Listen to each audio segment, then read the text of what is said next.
Well, it's my favorite time of the show. That's right, celebrating you guys with She Works Hard, Saving Money.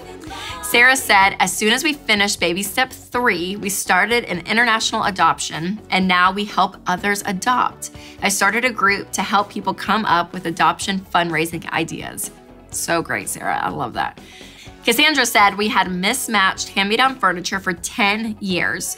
We agreed when our mortgage was 3/4 paid, we would celebrate. So we sold the old furniture and got this.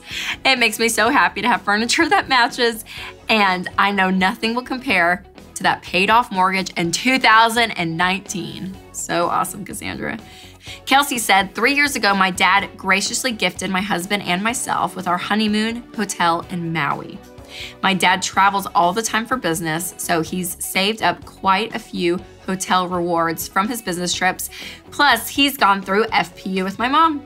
I guess you could say they're living and giving like no one else. We are still to this day humbled and thankful for such a generous gift.